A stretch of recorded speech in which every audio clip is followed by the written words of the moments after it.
I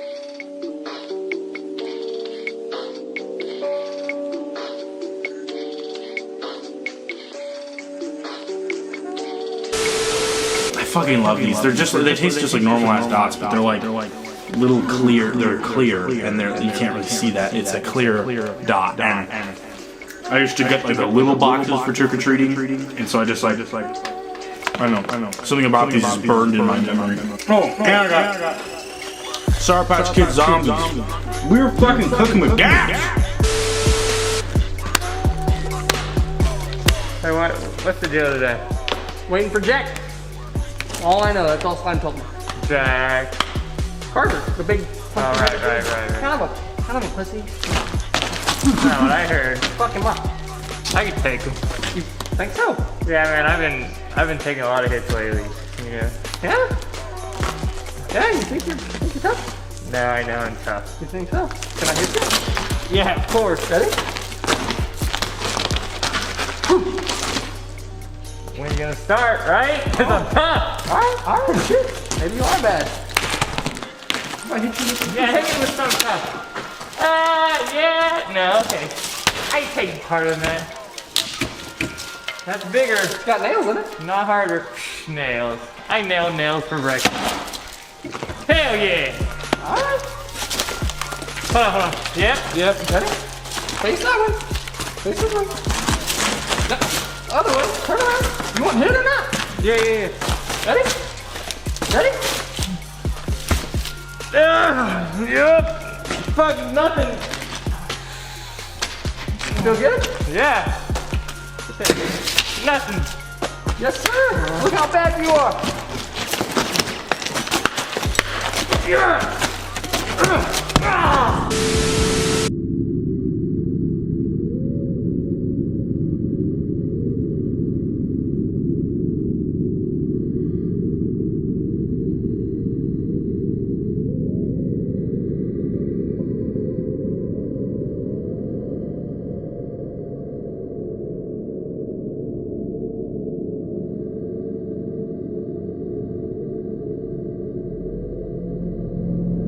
I'm gonna apologize in advance because I don't know how exactly I feel about this setup.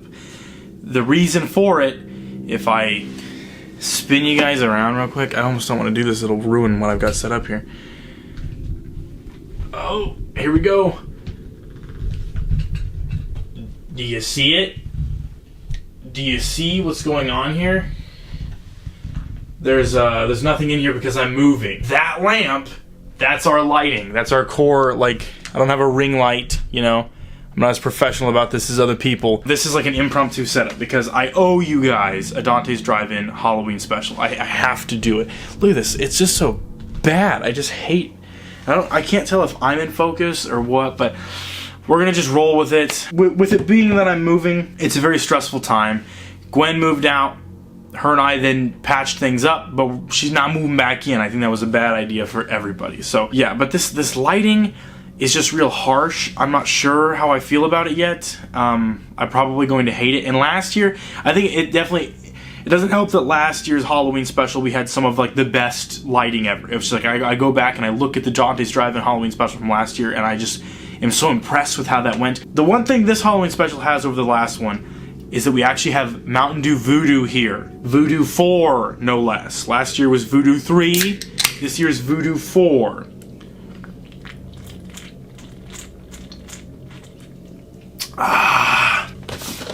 Dot's Ghosts.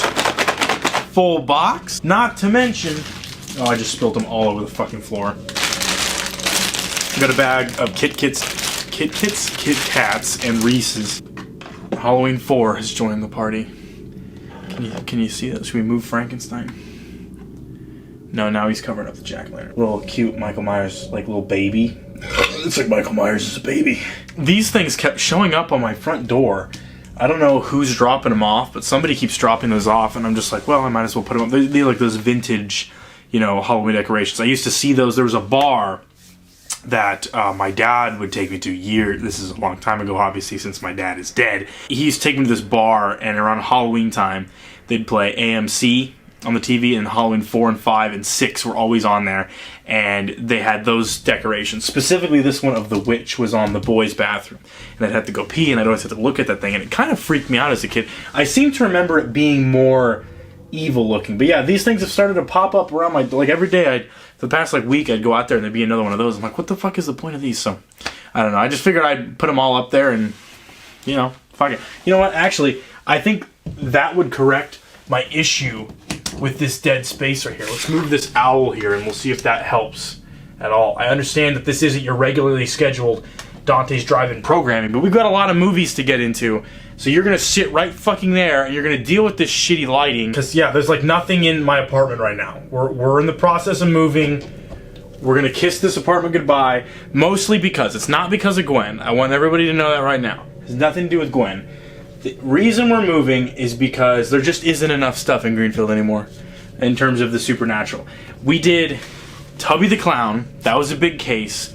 Didn't even catch the motherfucker. He's still on the loose. Where is Tubby the Clown? I don't know. You know what? I've got a better idea of how to change this lighting. It's gonna rock your fucking world, okay? We're gonna take this motherfucking lamp, unplug it. Real quick, how does this look? It's spooky, but you can't see my face. And while it looks cool right now, you would get sick of it eventually, I promise you. How about that? That is it. I think this is it. And you got that spooky shadow. What I deliver every time, don't I? I never fucking let you down. Let's even back it up. Let's get some space. I feel like we're up in my grill here, aren't we? It's not Halloween yet, but I wanted to get this done obviously beforehand so that I can focus on the movie, because look, this is, I really feel like I'm in a Goosebumps special. Which one was it where the kid moves on Halloween? Is it the Werewolf Fever Swamp? I think it's the Werewolf of Fever Swamp. Kid moves on Halloween, I think. And he's like, why did we have to move on Halloween? Tubby the Clown, we did Tubby the Clown. That was a big case. Didn't even find the motherfucker. He's still on the loose. Haven't heard a peep out of him since though, so who knows. We did Heatwave 2. That was a big deal. Big case. That's it. That's 2 motherfucking cases. And you can't count Dante After Dawn, because that was like January. I started that one in December, and I was done with it before that. So point is, we're moving out of Greenfield because there's just not enough here. So I'm going to go probably somewhere else. So this is the last Dante's Drive-In that will ever take place in this office. This is a historic occasion. Without further ado, let's just have fun, because it's Halloween, and we're gonna have fun tonight. I'm Astaroth. You know, I was pretty smart in school. I think so. Slime doesn't think so. You know, I was pretty smart. You know, 3.8 GPA. What? But I make all of the stuff. Well, Slime makes all the stuff. I make it. You know, he takes credit for it. Can we cut that part out? Don't tell him that. He'll beat me. But yeah, I make all the stuff. I'm really smart. So I actually made a lot of stuff. You know, I've made the Arco,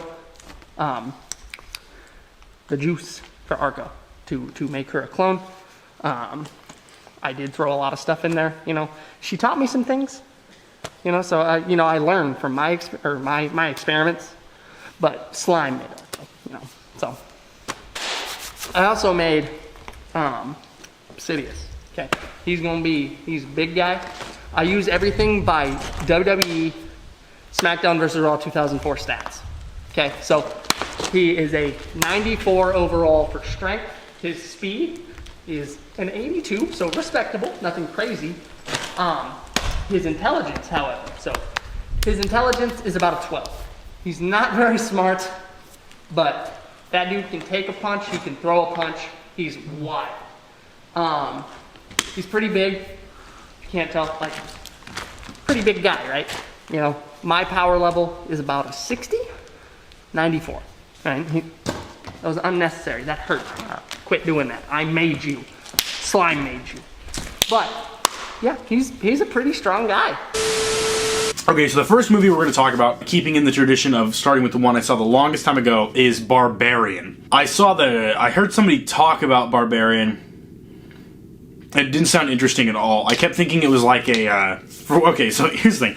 When someone said the name Barbarian, the thing that came to mind was the movie The Northman.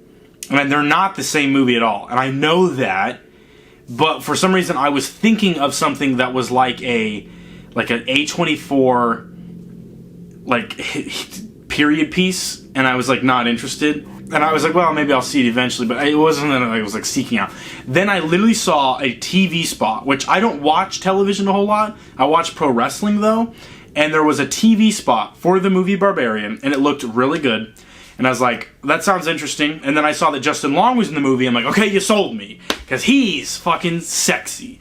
I want to fuck him, and anything he's in, I have to see, because he's a national treasure. He's like the Brendan Fraser of Justin Longs. And so I went out to see Barbarian. I took a guy with me. We had a great night. He had no idea what this movie was about. I was just like, oh, just trust me. It's going to be good. It's going to be fun. It's a horror movie, but it's like one of those ones that's like, you can't know anything about it when you're going into it.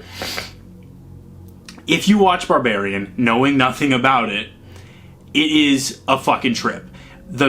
And I want to kind of keep it that way, because from what I gather, a lot of people have not seen Barbarian, and so I'm taking this as an actual legitimate recommendation for me to tell you to see it.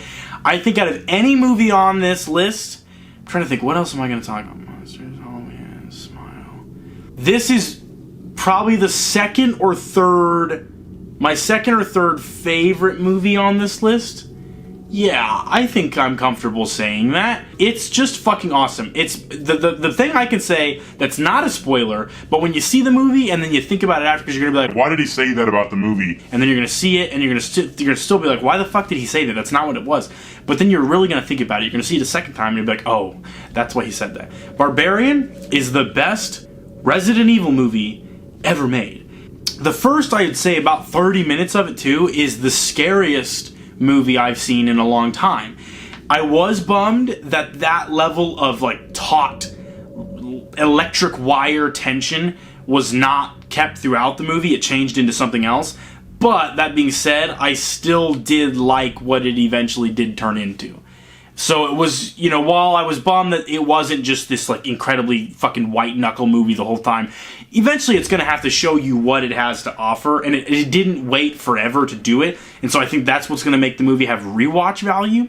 And when it did show you the thing that you're supposed to be scared of, it was scary, and it was also intriguing, and there was still more mysteries to be uncovered.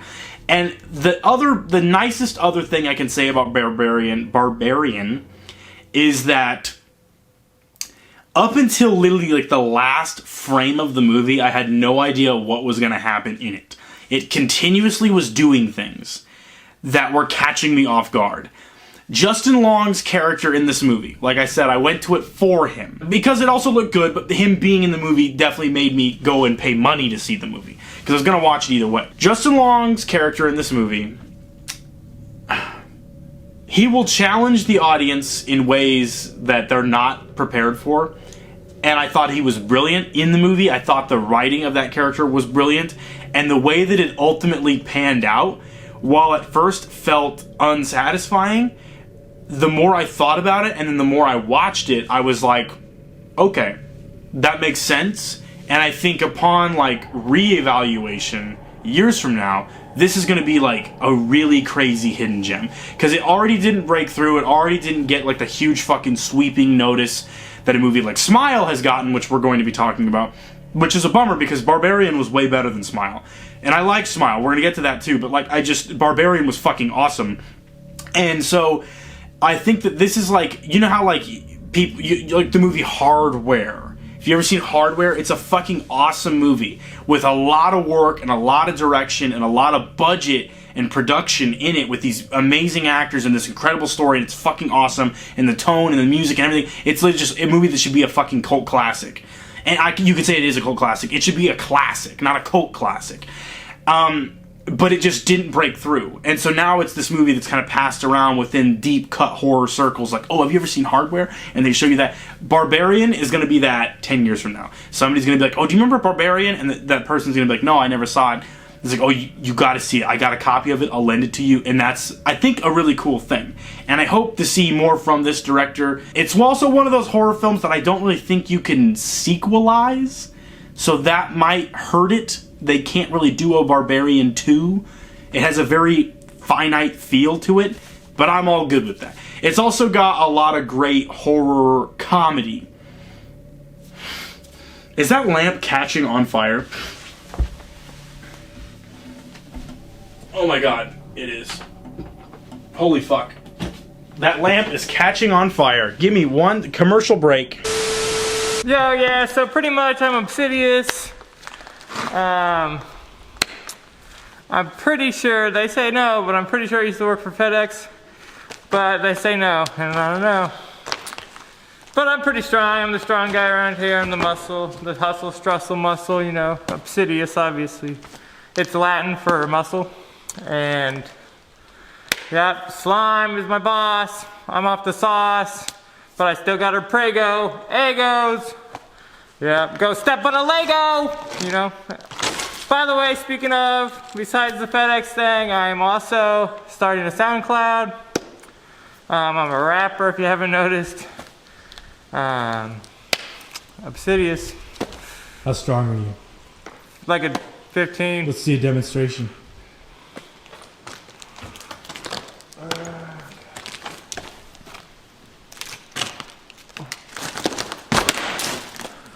So, I'll rock your world.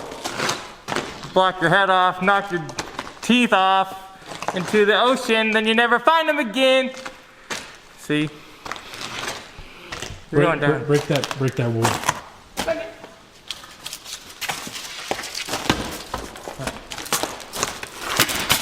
Hold on. Wrong foot. Wrong hand.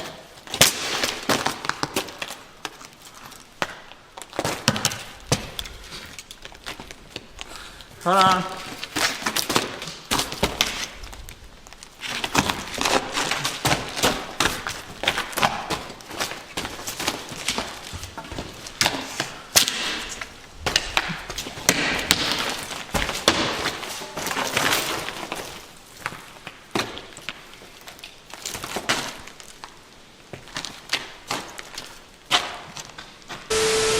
Okay, we're back. My lamp, I had it like this thing like crooked like this, and then the bulb was like pressed up against it, and I was starting to smell like a burning smell. I don't know if you can see it, but that like spot right there, that was like starting to like melt, and I saw smoke like coming out of it. Maybe the setup wasn't as fucking awesome as I initially believed it to be, so I apologize for that in advance. I'm sorry also to Barbarian for its review getting cut short.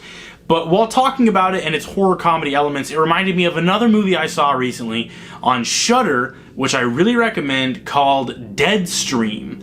Now, Deadstream is a movie about a guy who's a, like, Twitch streamer. I mean, I don't think it's literally Twitch in the movie because of reasons, but he's, like, doing the same thing. And he'll put, like, GoPros and stuff. He's got a GoPro on his shoulder and a GoPro on his face, so there's, like, POV, but then also, like, one that looks at his face. And he basically sets up cameras around places, and he tries to, like, face his fears. His whole thing is that he's a total chicken, and he goes and he faces his fears in all these different ways, because he's afraid of everything. And he got canceled for something he said or did. And it's not clear in the movie what it is that he did, but he got in trouble, and then he lost all of his sponsorships and things, and now he's trying to make his comeback. And the way he's going to go about this, he's going to go to this dilapidated, old, creepy house out in the middle of nowhere, and POV, like, survival horror in the house. And he, like, locks himself in, and he sets cameras up in every room, and they're just really building atmosphere. And there's lots of comedy that's derived from him as a character, and the dude playing him is doing an excellent job at not being, like, crazy and eccentric to the point of being irritating. But he's also doing a really good job at being a likable enough host that has something about him that you're like, maybe I don't like this guy. Like, I don't know enough about him to really sign off on him as being somebody I like. So there's a lot of tension like that. But then what the movie eventually turns into is Evil Dead found footage POV style, and it's fucking awesome. I don't really need to say much else about it because it's a pretty short movie. It's a quick sit, mostly because it's so cheap and it is some few characters in one place. But he has to look for weapons, he has to fend off these things that are basically like deadites, and they start explaining kind of like the lore to the house, and they found interesting ways to get him to go into other rooms when you would think that you would just go into one room and sit there with a weapon and wait till the sun comes up, but there's reasons he has to go other places. They even found a really convincing way to have to get him out of the house, into his car, and then back into the house, and I just thought that was awesome also. And then the villain of the movie,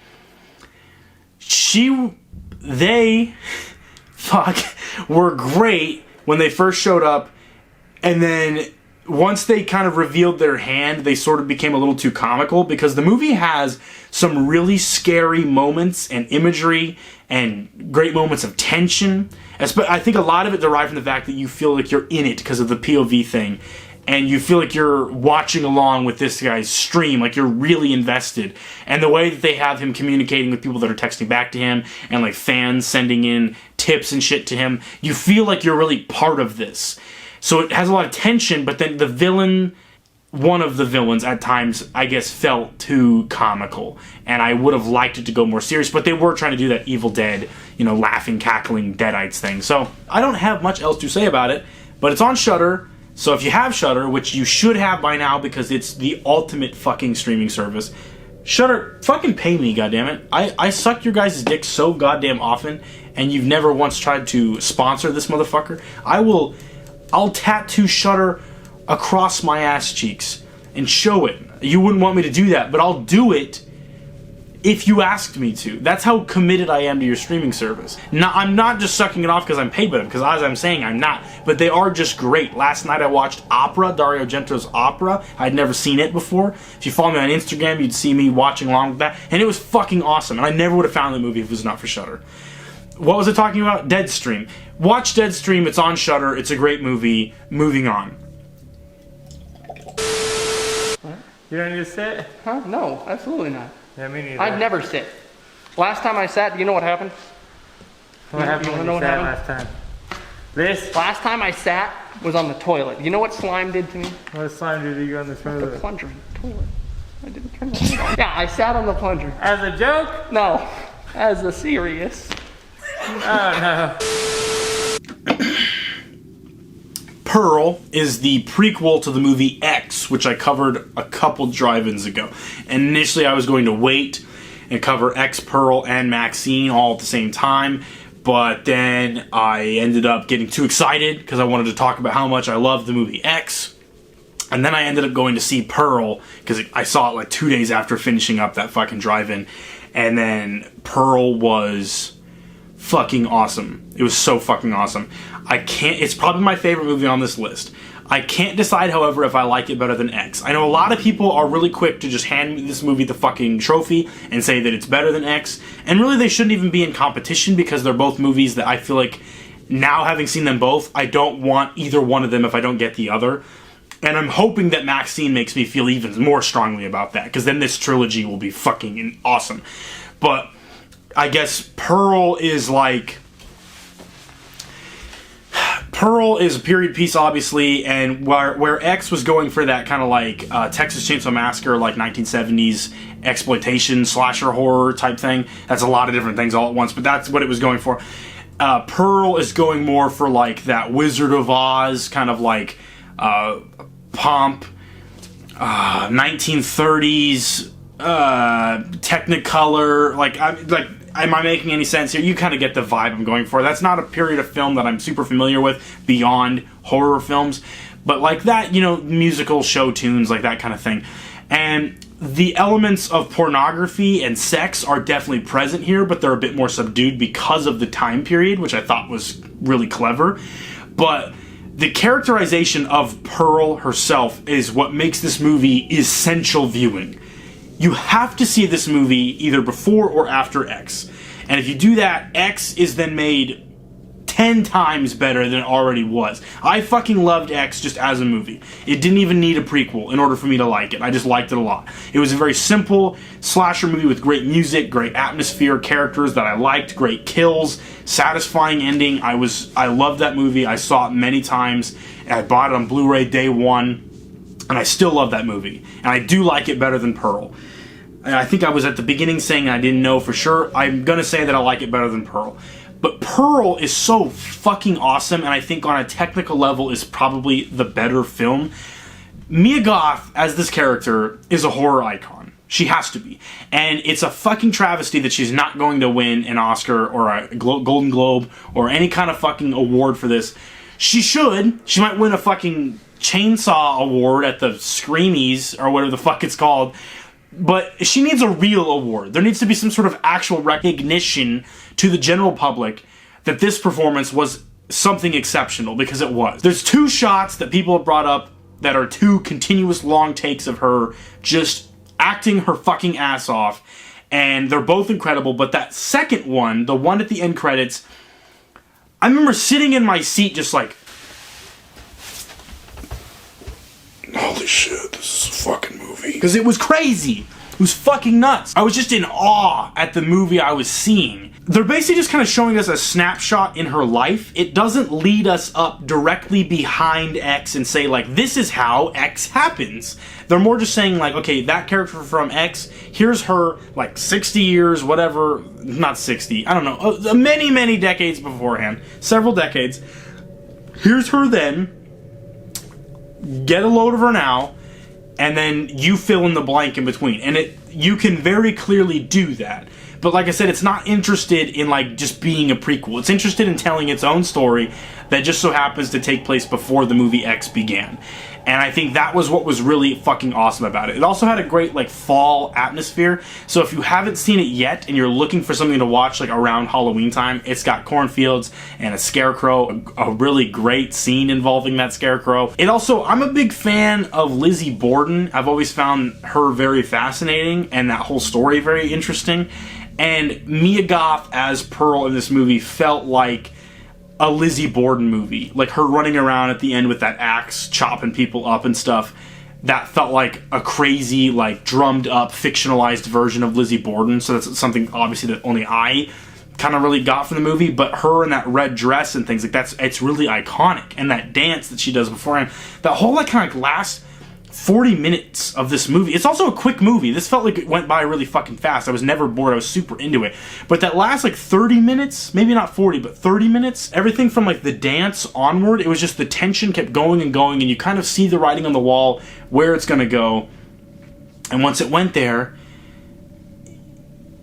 it went there. I don't know what else to say about this movie other than I fucking loved it. And I think you need to see it because you will love it also. I could break down the subtext of it and all these kind of things like with duality and the parallels between it and X and all these other references. But I already gave X like a really in-depth review. And while this is a very different movie, it is still a prequel to X at the end of the day. And I recommend both of them super hard, and all of the things I said about X in terms of music and style and atmosphere and the kills and the simplicity of it applies to this movie, except it's not just a slasher movie this time. There is definitely kills, the horror elements are still there, and I love that, but it also, and it feels like it shares a lot of the same DNA with X. It's a perfect prequel to it. It is also, though, at the end of the day, its own thing, and I think that that's awesome about it. And as a companion piece, they're both phenomenal, but I'm so fucking happy we're getting another one, and I'm so looking forward to whatever the fuck that ends up looking like. Maxine with 3 X's, it's... I love these movies. I love these movies. I love these fucking movies. 1, 2. 1, 1, 2. 1, 1, 1, 2. 1, 2, 2. 1, 2, 2, 2, 2, 2, 2. 1, 1, 1, 1, 3. 3 baggage. 1, 2, 1, 2, 1, 2, 1, 2, 1, 2, 1, 2, 1, 2, 1. Yeah! He's so strong! First try!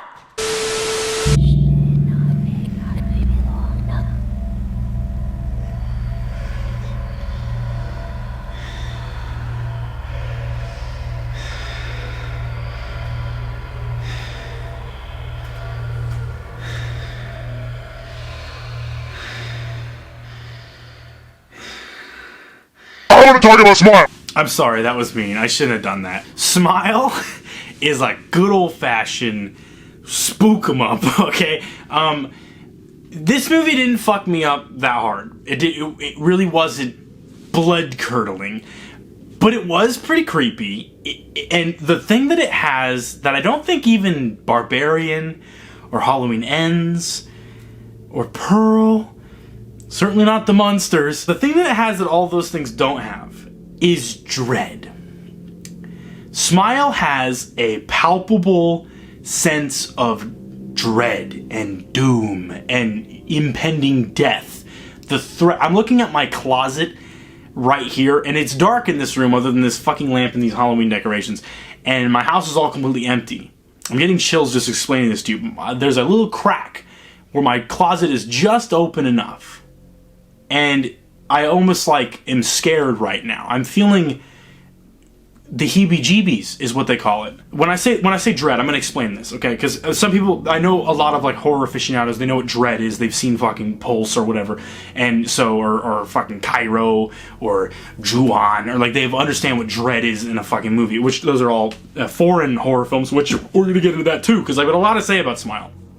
But dread is different than like fear or scary. It's a feeling of like that feeling that something bad is gonna happen, and tension, but not even tension. It's more just like almost misery, and it's a real palpable sense of terror. I keep saying palpable. I don't know what that really means in the context of the movie Smile. So, because here's the thing, The Ring. A lot of people are drawing comparisons between the Smile and The Ring, and I do see the comparison, but I kind of like Smile better than The Ring. Even Ringu. I never was a huge fan of The Ring. I like it, but I didn't see it at a young age that really was formative on me. I always watched The Grudge, and so that was like my creepy, long black hair Asian ghost thing. I'm getting so stumbled over myself trying to explain this feeling that I'm talking about when watching this movie. Smile is about this entity that when you see it, it looks at you and is smiling at you. And it can look like anyone you know, like It Follows. It can look like a total stranger, like It Follows, or it can look like something else, like It Follows. And basically you see it, and it's a very mean smile that's like mocking you and wants bad things to happen to you. And when you see it, bad things will happen. And it drives you kind of insane. You know what? I'm going to be a total pussy. I'm going to turn the light on. I'm freaking myself out right now. Shut that fucking bitch. I was getting spooked. Okay, let me also... This light is...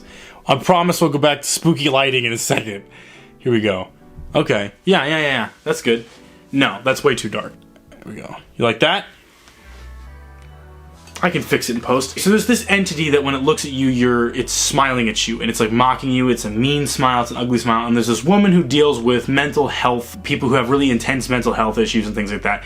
And she basically she's talking to a woman at the very beginning of the movie, this is in all the trailers and TV spots, who's experiencing this entity, and basically says that like when you see it, you only have a certain amount of days left, and before it's gonna kill you, or you're gonna kill yourself, or whatever the fuck. This woman succumbs to it in front of this psychiatrist, therapist lady, and she's smiling, and she kills herself in very grisly fashion. It's a very effective scene. So it's a very intense, very raw scene, and it's really well done.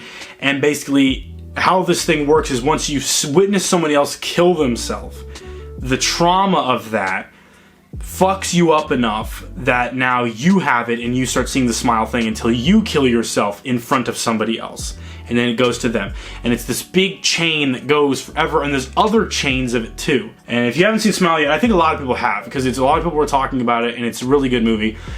But the feeling of dread that I'm talking about, when you see with The Ring, you watch it, you get 7 days or whatever. This, though, you don't have a set amount of days. It's more just like how long can you hold out, and it's going to only get progressively worse for you the longer that you don't just succumb and kill yourself or whatever. In that way, it reminded me a lot of the movie Pulse, which is one of the fucking scariest movies ever created in history. It's terrifying. And it's just that feeling of like this thing that's coming after you that you're going to eventually succumb to, and that'll you'll just kind of wither up and die, or you'll kill yourself, and it just spreads via trauma and depression and dread and doom and gloom, and it's like just so awful. And it's almost not even fun. Smile is like that, but it does have the fun boo jump scare bullshit that I like, as long as you can do it well. And there's scenes that aren't jump scares that are fucking horrifying. It does have some moments, and I think I brought this up in my Last Night in Soho review, where it's like, yes, this would be intense and scary if it was happening to me, but just watching it, it's not scary, it's just stressful. There's this scene involving a birthday party, where, I'm just spoil this scene, fuck it, because then maybe you'll be emotionally prepared for. Earlier in the movie, her cat goes missing, and she's like, oh, mustache, you want your kitty food? And the cat doesn't show up. And then she's packing up this present for this birthday party, but she's like just so exhausted while she's packing it, and she's, but she takes this birthday party to her like sister-in-law, or no, it's her sister's house, and her sister's kid, so it's her nephew's like present. And her sister's like a fucking cunt, and we all hate her. We want the smile thing to just fucking kill her, but it won't, because this is a horror film that hates us. So she's at this birthday party. The kid's like opening up his present. We know it's supposed to be this choo-choo train, and she's like all happy, like, oh, I can't wait to see my nephew open this. And the kid has this awful look on his face, and he pulls out her dead cat. She put her cat in the box, and now this whole room full of kids is crying, and the moms are looking at her like she killed her cat and put it in this box, and she's like fucked up. And then the smile thing is like in the birthday party going like, you know, fucking with her. And it was just a scene that wasn't scary to me. It wasn't like intense. It was just stressful, because I try to put myself in the position of the main character, and we are bonded to her, and we like her. We want to see her get out of this. And in that moment, I was just feeling really intense, like secondhand stress. And that kind of shit that like just weighs down in your brain creates that feeling of dread. That we know she's not going to be able to get away with this thing, to get away from this thing. And once you find out what you have to do to get away from it, you're like, well, she's never going to be able to do that. And yes, it leads to some stupid like kind of dream sequences and other just dumb horror tropes that I think to some people might ruin this movie for them. But I was able to look past that in favor of just the really inventive and creative scares the movie was coming up with. And the final act of this movie was just fucking relentless, because they set up the whole movie's about trauma. That seems to be something that's in a lot of horror nowadays. It's like Halloween Ends, we'll talk about that. That was in Halloween 2018 too, but like it's really obsessed with this idea of trauma affecting people and having to confront that and face that trauma. It drills that message home. And then we do see her confront this horribly traumatic thing, and the smile entity or whatever, they never give it a name, kind of makes itself known and becomes sort of the physical manifestation of that trauma. And she overcomes it, and we're like, yes, slay queen, and she gets out, and I was like kind of like really satisfied with that. And then I was like, the movie was kind of wrapping up, and I was going to get my shit, and I was ready to go. And then the movie was like, and it did the smile thingy at the audience, and it fucked us. It bent us over, pulled our pants down, whipped out its cock, and shoved its cock up our ass without our permission, and fucked us, and we died. Because the ending of this movie, while it's nothing that we hadn't seen before, I think I just wasn't prepared for it from this movie, because it had that feeling of dread, but I kind of felt like at the end of the day things would work out for our protagonist, and they don't. And the relentless and merciless nature of this ending, the way that it's hopeless, reminded me a lot of J-horror, Japanese horror, and Korean horror, where it's just this threat that's omnipotent, that from the get-go, when you encounter it, you are basically told you're fucked, so get ready to die. Now, let's get attached to this person for the next hour and a half, and then at the end of it, you're gonna get fucked, and we're gonna watch it happen, and then the credits are gonna roll, and you're gonna have to go to sleep that night. And that's how Smile ends. And I really appreciated that ending because of that reason. It wasn't like an ending like I bitched about, The Deep House, where it just felt like it robbed us, like they couldn't think of something and then it robbed us. This felt like this was the ending that they were going for the whole time, and they took us on this fucking journey, but it was like a drag me to hell thing, where if you watch it and you kind of turn the movie off right before that ending, you would be satisfied. But the movie is there to scare you. That's the number one prerogative. It wants you to leave that theater with your friends or your date or whoever, or yourself, and go out to get Arby's and try and stop thinking about it. But then the minute you come home and you look down that dark hallway, you're freaked out. That's what it's trying to do. And it succeeds, because the lasting image this movie leaves you with is just the reminder that you are not going to get away. She didn't get away. This guy's not going to get away. And you, for having watched this, are not getting away, because we're going to come home with you and you're going to be fucked there also. And I guess I just really appreciated that it did that, because I'm a fucking mean asshole, and it's just nice to see horror films try and horrify an audience for once. Once in a while. They used to always do that, and there are still some that do, but like big studio, like in theaters horror films most of the time lately have been ending with like a pretty positive note, and then at most they'll have like a little like, you know, ooh, it could, something spooky could still be there. This was like, no, you're gonna die. Okay, no more movie, you know.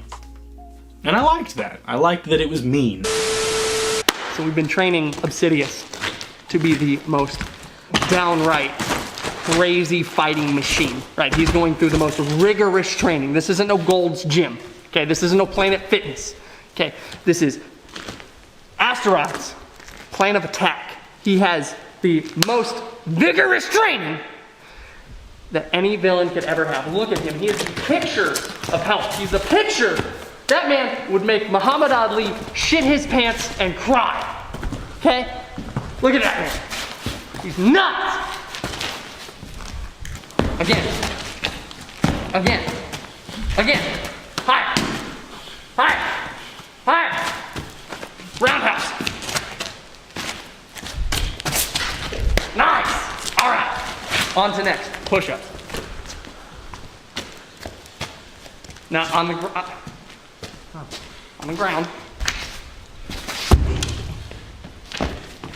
All right, I'm gonna sit on your back. Ready? Do a push-up. Come on.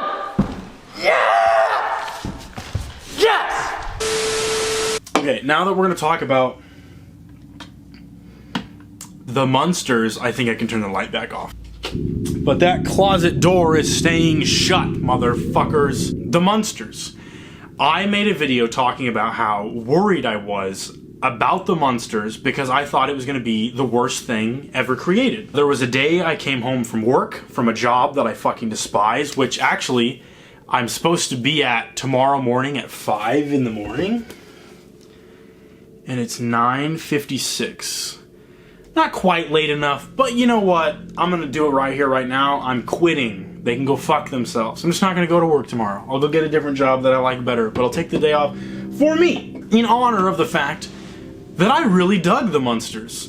Because I came home from work one day, it was a really rough day, and it was, you know, still bright out, and I think that night I had plans to watch the new Hellraiser movie, which I wanted to cover in this Halloween special, but I would rather cover it in a Hellraiser video with like all the other Hellraisers. So we're gonna chill out on Hellraiser.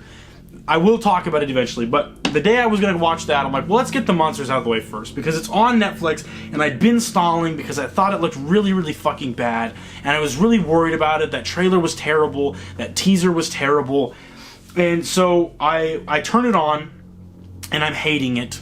It's fucking terrible. Just as I had imagined. The trailer for the movie looked like a perfect indication of how bad the movie was, okay?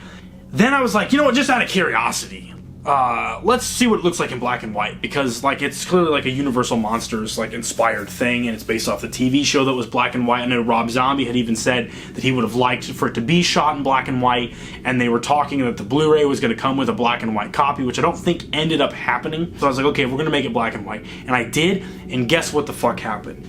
This movie in black and white slaps. It's fucking awesome. And I don't think it's just a nostalgia thing. I don't think it's just that, like, my brain looks at it and is like, oh, now it looks like the show, so it's good. No, I literally think that the hyper colors look better in black and white because it makes the makeup and stuff contrast better. It makes it look like how it was supposed to look in the show. I think that it masks a lot of the cheapness of it. So, like, the sets, which, I mean, they're supposed to look like, I know people say, like, it's supposed to look corny. It's how the show was looked, and I know that.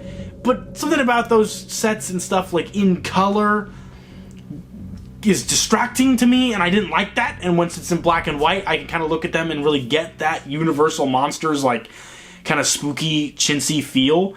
This is the best way I could think to do it. You look at this, I mean, this particular scene, it's pretty yellow, but it looks, like, fine.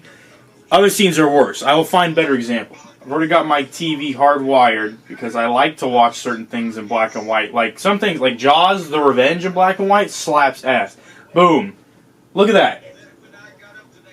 I'm sorry, I think that looks better. I think it looks way fucking better. Let's jump to a different scene. You look at it in black and white, it looks fine. The castle and everything looks very, like, classic Universal Monsters. There's only, what, like 12 people out here because they had a small budget. But if you put that in black and white, I feel like it kind of conceals the cheapness of it. Also, the robot from the show is a nice touch.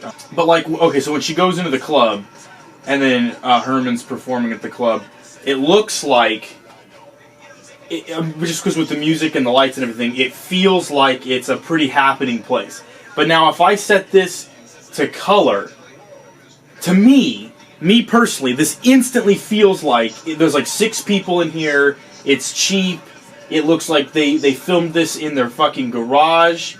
I actually don't mind this song. This is a pretty good song. I just wanted to throw that out there. For some reason, it looks so cheap to me like this, but then the minute I make it black and white, this looks like I'm just watching a new movie that's from the TV show. It's not literally just as simple as the color. I don't know, it hides the cheapness of it, but if you can test this out yourself. Like, go film any fucking like backyard movie. The second you make it black and white, it instantly kind of makes it feel like it has a bit more production behind it, like there's a bit more intention behind it. The shadows and the contrast between the characters and things, especially for something that's like this, that it's just a lot of people talking, it's a lot of expressiveness and jokes and stuff. I feel like it works better like this.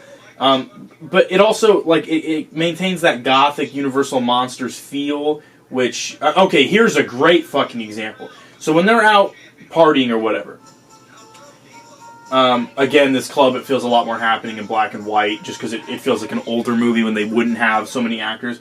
Here, when they're on the beach, they meet Gilbert, which is great. He looks awesome in black and white. Okay, now watch me ruin him. Look at that. That looks like shit. That looks like we went into Spirit Halloween and bought a fucking Gillman costume and threw a trench coat over it, which is probably what they did. Beach is the worst fucking offender here. Again, Gilbert looks terrible. We make it black and white. Gilbert looks awesome. I love the Revenge of the Creature poster also. The clearly, look, I mean, there's an example. They show you a clip of the actual Gillman. He looks fucking great. I think he's in black and white. But look bad. Okay, right here where they're out on the day. I mean, this is a sweet scene. It's good character development. We're seeing kind of the romance blossom. Where's the scene? Yeah, okay, this scene. So you look at this. Oh my god, I fucking hate that. That's not the Munsters. Herman looks really bad in this light. You can see like where the skin, like the green paint doesn't go down to his chest. The neck bolts, you can see how they're like just barely glued on there. I fucking despise the way that looks. Black and white, boom. Instant fucking improvement. And it's this way the whole fucking movie. I swear to God, if you watched it once and you hated it, and you're a big fan of the Munsters TV show, I'm telling you, make it black and white. This was the way the movie was supposed to be shot. All those hyper colors and things, those serve the black and white because it helps things contrast more. It's not like a dull-looking movie when it's in color. It's a very colorful movie. But, like, you can see, like, the flesh tone in the fucking ear of the Frankenstein paint. I don't like that at all. This looks great. The shading in the eyes, that's classic Boris Karloff, Frankenstein's monster business. And I don't know, this works for me. So I just wanted to make that point clear that you're getting the review of this movie through this perspective. I didn't watch it in color because I couldn't fucking stand the way it looks. The fog and everything looks way better in black and white. You make it color, it looks fucking stupid! But once I was done being distracted by the colors and stuff and could just focus on it as a movie, the writing was legitimately really funny. It felt like the show, but just modernized. And so there was the corny fucking jokes that have to do with, like, I'm a bat guy, I'm a vampire guy, and I'm gonna make puns that have to do with being a vampire in modern society, and like that's like part of the fucking charm of the Munsters. All those jokes were still in here, but a lot of them were really fucking cleverly written. Herman Munster specifically got like 4 or 5 big laughs out of me, which I was shocked. I was as shocked as you are right now watching this, saying like, "What? You liked it? What?" Look, there was like 2 sects of the internet when this movie was being announced. The movie gets announced. Rob Zombie's doing the fucking Munsters, okay? And there's this group of people that are like, oh great, Rob Zombie's gonna do it. So we're gonna get Herman Munster, beats Lily Munster, and they have a domestic dispute, and Eddie Munster's gonna be torturing small animals, and Grandpa Munster's gonna have to be a fucking pervert, and it's gonna be Rob Zombie's version of the Munster. And then the movie comes out, and they're like, ugh, it's just corny, cheesy, stupid bullshit. I wanted a murder fest. I wanted the Devil's Rejects living in the fucking Mockingbird Lane house. And they didn't get either one. They got a big fucking fun Munsters movie with a great cast, with great sets, with great atmosphere, with great music, with really funny jokes that was all crafted specifically by a Munsters superfan for a fellow Munsters superfan. And I gotta be honest, it's probably Rob Zombie's best movie since fucking Lords of Salem. Motherfucker hasn't done a good movie since Lords of Salem. It's like House of 1,000 Corpses, masterpiece. Devil's Rejects, masterpiece. Halloween, I love that movie. Halloween 2, I really fucking love that movie. El Super Beasto, love that movie. Lords of Salem, fucking love that movie. And then 31 and the 3 from Hell are fucking unwatchable, dirty, used condoms laying in a sewer. And then he makes the Munsters. I liked this movie. You can suck my dick. Fuck you. It was literally just the Munsters again in movie form. I had nothing but fun while watching it. And I'm so happy about that. But I stress, you have to watch it in black and white. If you watch it in color, you're gonna fucking hate it and you have nobody to blame but yourself. Fuck you.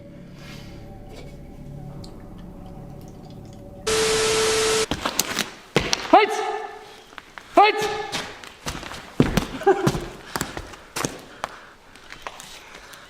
We'll get a different one. Yeah. Do that. With the foot or? Okay, with the foot. Do it on this one.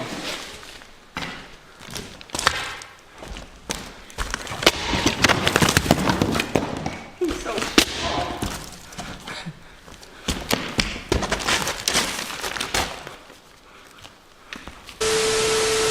Now, initially, I had way more build-up to talking about Halloween Ends on this drive-it. I thought we were going to spend a lot more time, because this is like the ending. This is it. The final movie ever. They're never going to make another Halloween movie, guys. This is Halloween Ends. The 13th film in this long-running franchise, of which I love so much that I fuck it in its asshole and then lick the tip of my wiener afterwards. I really am a big fan of Halloween and Michael Myers as a character, as I've stressed before. However, after having seen Halloween Ends, I felt something weird. Halloween 2018 I went and saw, and I was so fervently, like, fucking frothing at the mouth, excited for, that I came out of it feeling disappointed, because I had issues with it.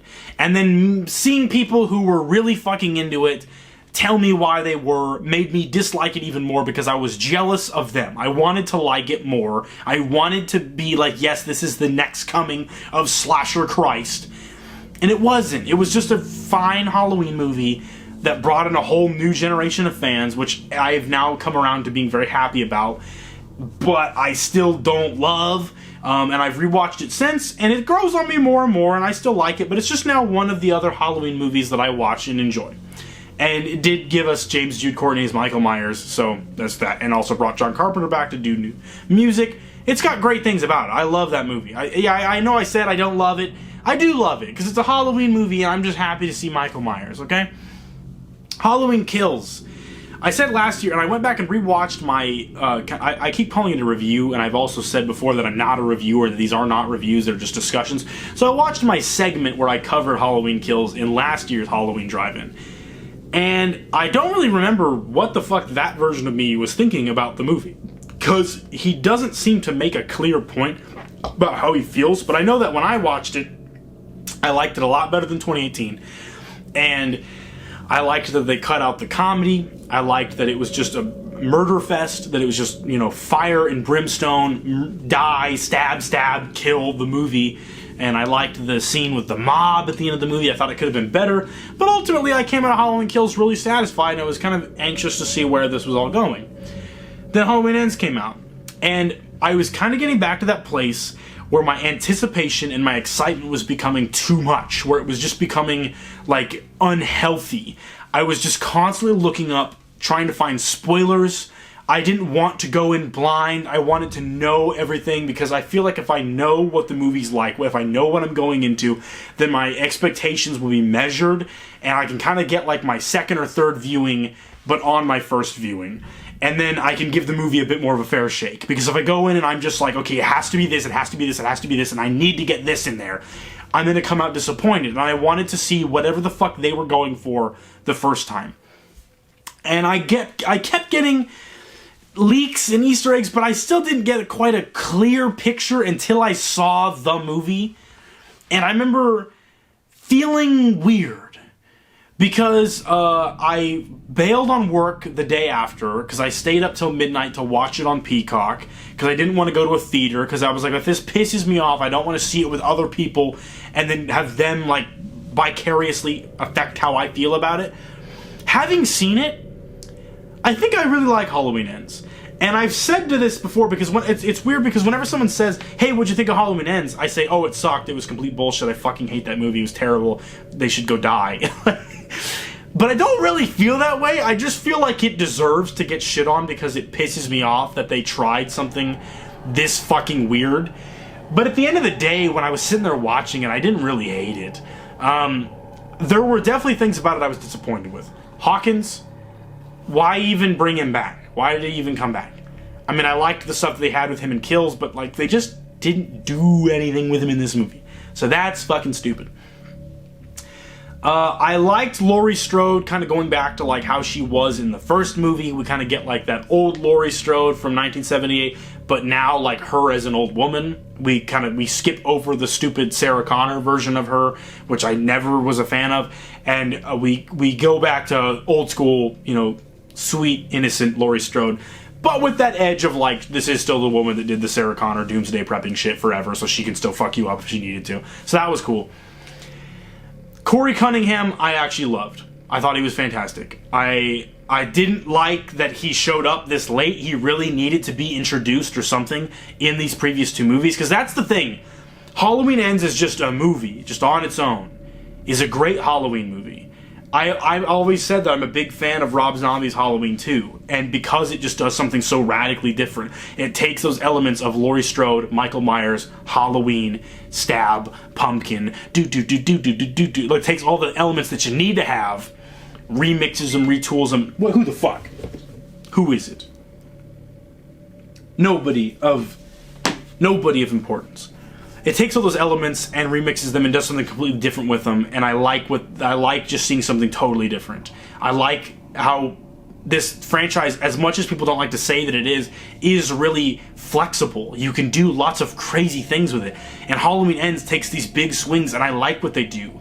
I like Corey and Michael kind of hanging out. I like Michael being all moldy and rotting in a sewer and like having to get his groove back, doing like an old man Michael storyline. I like it being a more character-driven piece that's almost kind of like a teen romance, coming-of-age kind of thing. I like that stuff. I like that it still has the brutality and the vicious murdering from Halloween Kills, but like it's not as spread out. But when we get kills, they're fucking brutal and they're awesome, and they're some of the best we've ever gotten. I like all that stuff. I think where it ultimately comes down to is just that I don't think this should have been the ending to a trilogy. I think if you were going to do this, it should have been the second movie, or this just shouldn't have been a trilogy. You could have just made this one, and then have something else coming like right along the way. If this was like I think people have said this, if this was a Halloween anthology where we just keep rebooting every single movie, it's like a James Bond thing. You know, I love James Bond, and with that you can kind of do whatever you want, and if that doesn't work, hey, don't worry, next time we're gonna swipe the slate clean. That would work for me. But I feel like if this is like the ending to this thing, we're supposed to get all this finality in this movie, it didn't feel like that was as satisfying as it should have been. I do like that they still kind of wrapped up what they were doing with Corey before the ending, and then we got our Laurie versus Michael fucking steel cage match. But that fight felt weak. It is nowhere near as epic or satisfying as their fight in H2O was. But at the end of the day, this is still weak old man Michael. And I do think I came around as the movie was coming out to the idea of Laurie Strode beating and definitively killing Michael, because she really has never gotten to do that. So we go to the first movie. Obviously Laurie is just a victim the whole time, and then Loomis shows up and shoots Michael out the window. Second movie, again, she doesn't get really any offense in on Michael. She shoots him a couple times when Loomis gives her that gun, but then Loomis is again the one that takes down Michael. Halloween 4, she's dead. She doesn't show up again until Halloween H2O. And in that movie, she gets a pretty sweet kill on Michael, which is then reversed in Halloween Resurrection, and then he kills her in the opening fucking scene of the movie. Then if we want to count Rob Zombie's Halloween, Laurie shoots him in the face, but then Rob Zombie's Halloween 2, again, he's alive. And then in the director's cut version of that, Laurie dies.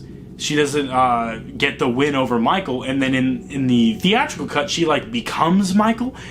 And then in... obviously, Halloween 2018, they have a big fucking smackdown in that movie, which I didn't feel was a super satisfying ending even then. It felt like that was still just an appetizer for something else that was coming, which was obviously then this movie. But she doesn't get a definitive kill on him there. Kills, they have no interaction with each other. And then in Ends, we finally get that showdown. And I was like, you know what? Michael has killed her before. He killed her in Resurrection. And she's faked her death. She's died off screen. She's been killed by random bullets by cops, and she's gone crazy and turned into Michael. What if for once Laurie just does kill Michael? I felt like she has earned it, honestly. And so I was okay with that. I was satisfied with it.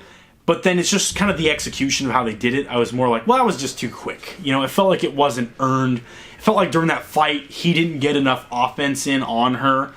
So, I mean, that's kind of a stupid complaint, I guess. But it's not really, though, because all the posters and the TV spots, they showed us, like, that whole fight. I felt like after I'd seen it, I was kind of like, okay, well, it's still going, isn't it?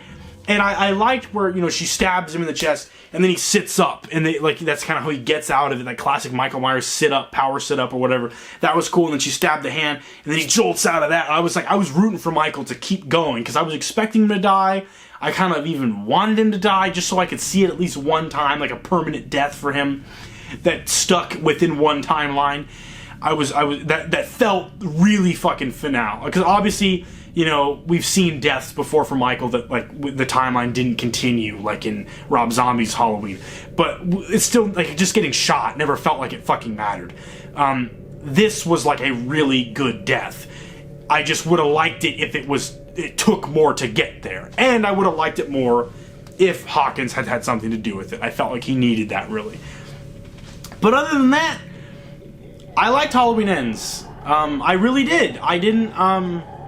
I feel like I should have been more pissed off. People were saying, like, this is the Last Jedi of the Halloween franchise, and I fucking despise The Last Jedi. I think it's a fucking terrible dog shit movie, and if you like it, I genuinely think less of your fucking brain power. It's fucking stupid.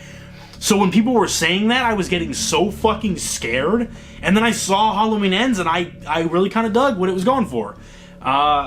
And I still, though, like I said, why then when people ask me if I liked it, like, just in passing, that I say that it was fucking terrible? Because I do think that it just was fucking stupid at the same time. I can see both sides. If someone comes up to me and they say they fucking hate this movie, I'm like, yeah.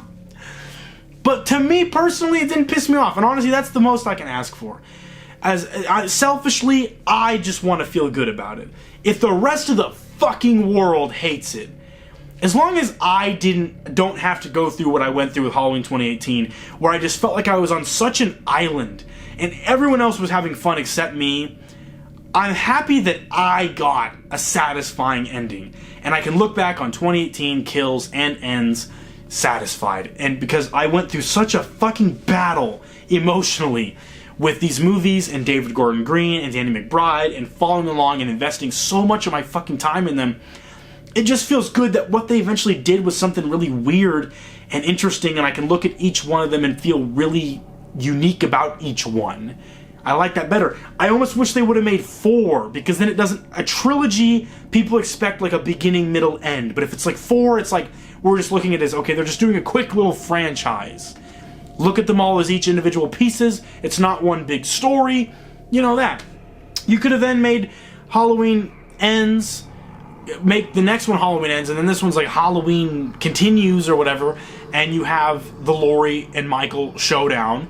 And then Halloween Ends, you could have just focused on Corey and have Michael literally be just a moldy, rotting corpse in a sewer. That's just like the catalyst for the story. I would have liked that even, and he's just kind of like an essence, like a ghost almost, haunting over the town. I would have liked that. I feel like you could have really milked this even for more time. But with that being said, these are all interesting things that we can discuss. There's so much conversation that can happen around Halloween Ends. And honestly, it might be my favorite of these new three. I think Kills maybe still is just because it's the most entertaining to watch. But there was something else about Ends I really, like just the atmosphere of it, I really liked. It's not my favorite Halloween movie by far. It's probably like the fourth from the bottom. But I mean, I really like all of them to some extent. So like even Resurrection, if I'm in the right mood with the right people, I can have fun watching that. So yeah, I guess maybe that's anticlimactic. Maybe this isn't what you were expecting of the Halloween Ends review because we've spent so much time talking about Kills in 2018 on this channel. But that's what I thought of it. And I feel like if I was to talk about it any further, I would just turn blue in the face.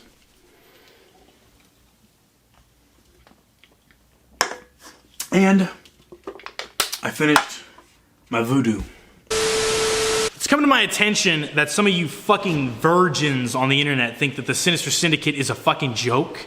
You don't take us seriously as an actual threat to Dante Graves and the Iowa population, which is absolutely fucking preposterous. It's stupid on its fucking face. But to answer your very stupid, childish, juvenile, ignorant fucking criticisms, I have created, with my own genius fucking intellect, completely by myself, a new fucking henchman. This big fucker right here, Obsidious. And he's gonna fuck your asshole. He's gonna fuck your asshole till your shit comes out and your rectum is trailing behind you like a fucking tail.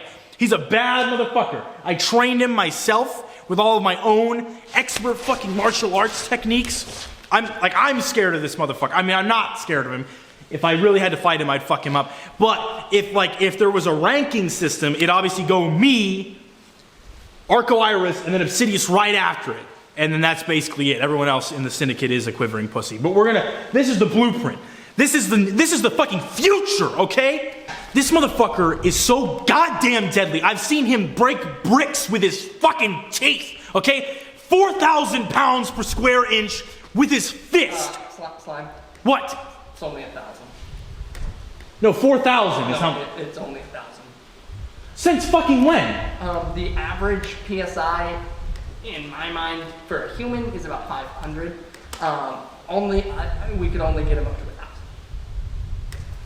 When did you start training him? When we got here? When we got here, where? Where is here? Here. Locks Grove, this church. Yeah. You started training him 2 hours ago. Yeah. He's ready though. He's doing some awesome stuff. Holy shit. We worked on this motherfucker for 7 months.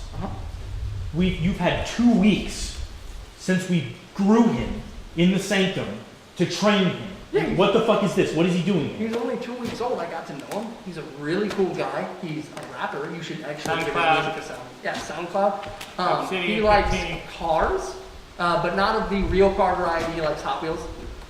He also likes painting. Right. But don't worry, Slime. I promise you, you're not going to be disappointed. Okay? He's going to beat his ass. He's going to cream him. He's going to wipe the floor with him, Slime. God, he fucking better! Because if he doesn't, it's your ass! You understand me? I'm gonna fucking turn your ass red! You will never sit down, even in the car! You're fucking banned! You're cut off! Because you fucked up this time! You really fucking did it this time! Yes, sir. Holy shit, though.